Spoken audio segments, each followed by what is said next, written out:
Inej knew the moment Kaz entered the slot.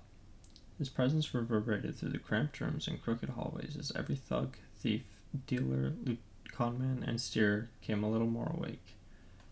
Haskell's favorite lieutenant was home. The slot wasn't much, just another house in the worst part of the barrel.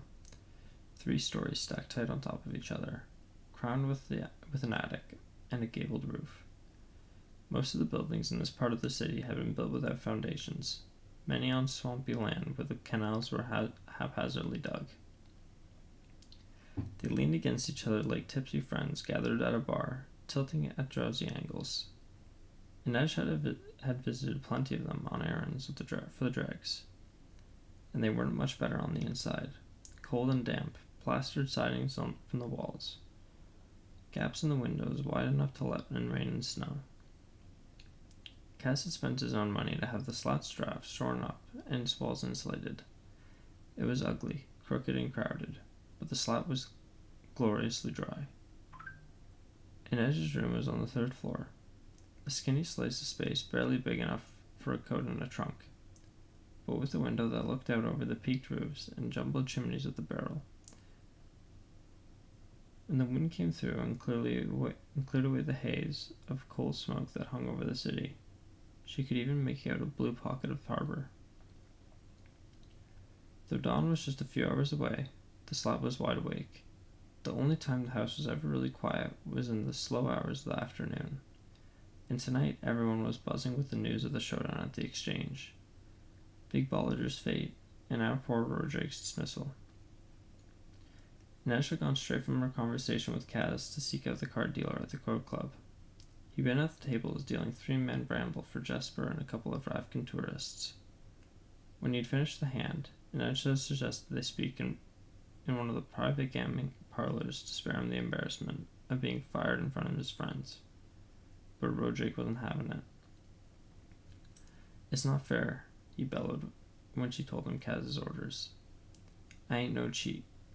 Take it up with Kaz," Inej had replied quietly.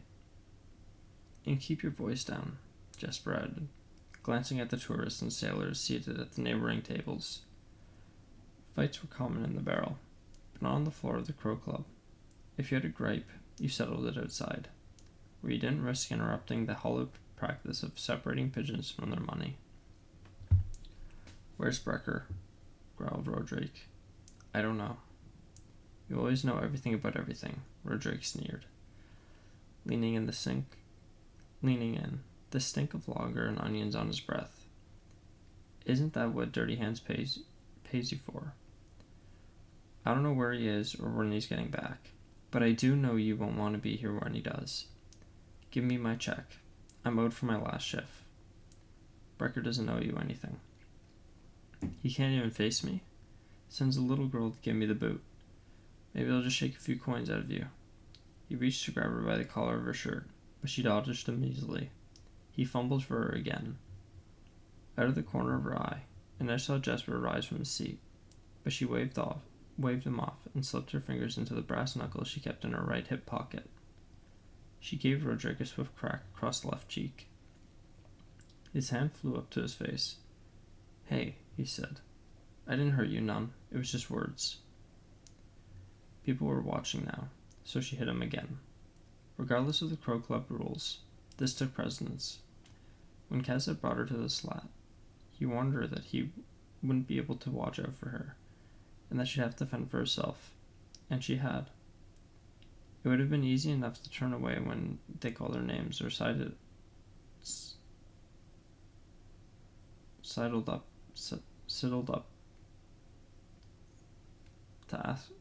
to ask for a cuddle. But do that, and soon it was a hand up your blouse, or a try at you against the wall. So she let no insult or innuendo slide. She'd always struck first, and struck hard. Sometimes she even cut them up a bit.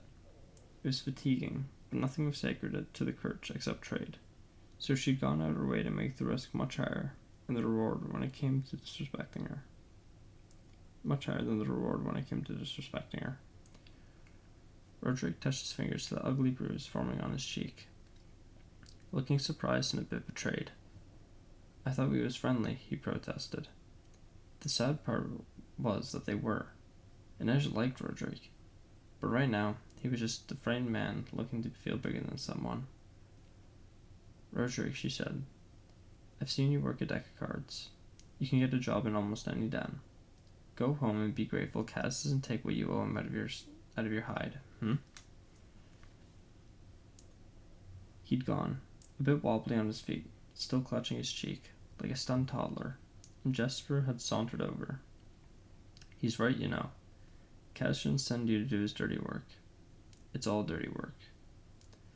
But we do it just the same, he said with a sigh. You look exhausted. Will you sleep at all tonight?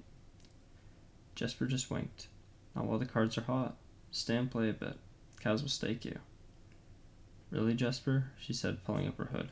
If I want to watch men dig holes to fall into, I'll find myself a cemetery. Come on, Inej, he called after she passed through the big double doors onto the street. Your good luck. Saint, she thought. If he believes that, then he really must be desperate. She left her luck behind in a Sully camp on the shores of West Ravka. She doubted she'd see either again. Now Inej left her tiny chamber in the slat and headed downstairs by the way of the banisters. There was no reason to cloak her movements here, but silence was a habit, and the stairs tended to squeak like mating mice. When she reached the second landing and saw the crowd milling below, she hung back.